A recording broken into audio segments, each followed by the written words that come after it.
Jesse. Jesse, nice to meet you, buddy. How are you? Nice to meet you. How did you hear about us? The newspapers. The newspapers. Yes. Okay. Here we are, another episode of Amazing Appraising. Yes, this is Lee here from the APR57 gallery doing a spontaneous live appraisal on some coins, currency, and sports cards. So, where did you get these coins? I've been saving them all my life. Saving them all your life. Yes. Okay. So what we have here are some, let's put this in order here. We got a couple pennies, a couple nickels, a dime, and we got some quarters, okay? So we're just gonna separate it. So these are called Lincoln cents. This one here was made in 1985. It's that must have got worn. mixed in there, no? Yeah, Got that's- mixed in there. okay, this is 1956. This is called a wheatie because you have the grains of the wheat stalks over there. I don't know if you can see that there. Hold on, let's zoom in.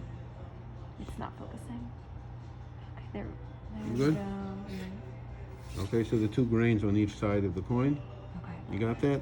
So that's called a wheatie cent with Lincoln here. They stopped making these in 1959, primarily because at that time, even though that was a long time ago, the cost to make them, they used copper. So the cost of the copper was more expensive. So what we have here is a Lincoln penny. So they made the pennies, the design that we have today, which, let's see, do you have a penny in your pocket? I should pull it out. Yes, that's just Pull out that one. I want to just show our audience. difference. Yeah. Any one of them. Okay. So this is a current penny, and the front is the same. The back is at around 5 o'clock. But if you look in the back of the coin, it has the picture of, I believe that's the White House. Yeah. Okay, and the older ones before 1959, the fronts are the same, but the back has what they call two stalks of wheat there, and these are called the wheaties. Okay, the two stalks on right and left side. So these are collectible slightly, not a lot. If you had 10 million of them, they'd be worth a little money because they retail for about 5 cents each. But they're still fairly common. They made some of these pennies, they made hundreds of millions. But they are collected slightly, so the ones with the wheat cents are worth about 5 cents each. We have here, this is what they call a Jefferson nickel, named after Thomas Jefferson. The condition on this is so poor, you can't even see the date. I believe it looks like it was done about 1943. You can't really read it, but it looks like it's during the period of what they called the war. So these are called war nickels.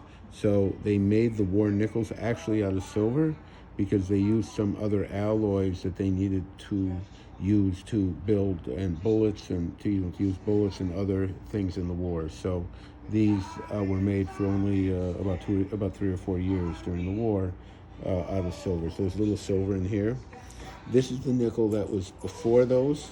These are called the buffalo head nickels. They have an Indian on them. You have to be careful today in society what you talk about Indians, but that's what this is. If you notice where on the lower right by my thumb here, Yep, hold it still. okay, there is supposed to be, everything is blank because it's been so worn. So the highest points of the coins get worn off with handling. So not only is the detail on his face and everything like that going, but there should be a clear date here, which it's so worn off you can't even see, and you can see the entire detail of the buffalo is worn off. So these, there's no date, so a collector's not going to really buy them because of the fact that there is no date on them. If a customer, if a collector needs a certain date, they're going to want that specific date, which is not on this coin. So these typically retail with no date, totally worn, about 30 cents each.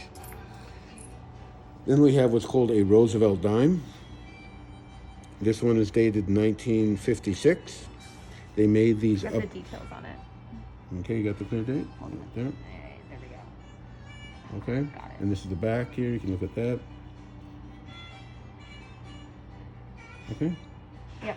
So if you see, again, virtually no detail on this coin, very worn.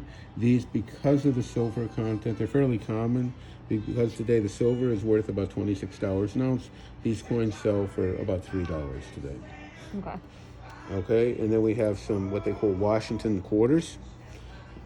These range from the first quarter, I guess, was what year? Probably. Let me just double check.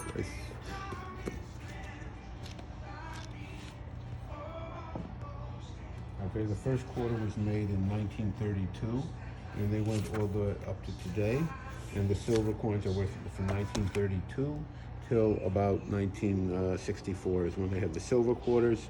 So most of these would retail for anywhere from $3 to $5 each, not because they're rare, but because of the silver content. People still collect them, but they preferably want rare dates in nice condition. What we have here are some. This is a peso note from the Japanese government when they. I guess this is in World War II. All right, and then we have a couple other notes. This is from 100 cents from France, 100 francs from France. Mm-hmm. These are German marks when Germany would take over. We're taking over various countries. Okay, we can go on the back here too. They can see the reverse of these coins. So these are fairly common. They made literally millions of these. Some of them were made for propaganda purposes. Some of them were made for currency at that time when Germany took over. Minimal value, retail value, a couple dollars each. And then we have some baseball cards here. These are called the, let me pull one out of here. So these were issued around 1974. Okay, you have a bunch of players here. I guess the gentleman here is from New York, so he has a number of the Knicks players and a couple of the Net players. The Knicks, of course, won the championship in 69 and 70, and 71 and 70, I guess, 71 and 72, right? 71, right. So, got a couple of the great players, Walt Frazier, Dave DeBusschere, Bill Bradley, Jerry Lucas, really some great players. And of course, these two were on the Nets at that time. Does anyone know who the most famous New York Net basketball player was? Anyone have a guess out there? How about you, my friend? Do you remember that? Who would be the best New York Net basketball player of all time? What's his name? Bernard King.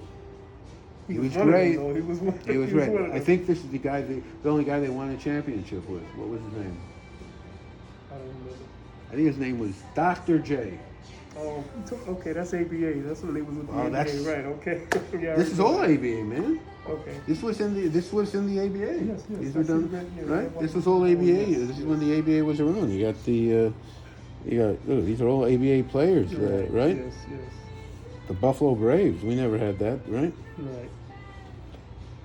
You remember who's the best player on the Buffalo team? The Buffalo Braves. I don't remember. I was young. Give you a big hint. Young. I think he went to the Knicks. I was very young. His name was Bob McAdoo. Okay. I believe. No, Bob McAdoo. He's not that old. I say he was on the Buffalo. Yeah, he was on. Really? I'm 95% sure. Yes. McAdoo was on the Lakers with Magic Johnson. No. Bob McAdoo, sure. No. Yes, he played with Okay, Magic Johnson. I think you're mistaken, bro. Let's look it up. Hold on.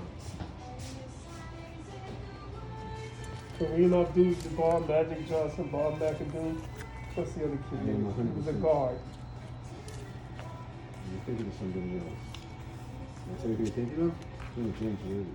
No, James Worthy was there too. He was there also. The whole thing would probably be between $100 and $150. I'm hoping. No, like I said, I was just appraising. That's all. I just needed appraising. All right, so if you guys have anything else in stamps, coins, jewelry, watches, let us know. Okay. All right, we'll be happy to help you. And till next time, this is Lee the Appraiser signing off. Thank you, everyone. Appreciate it.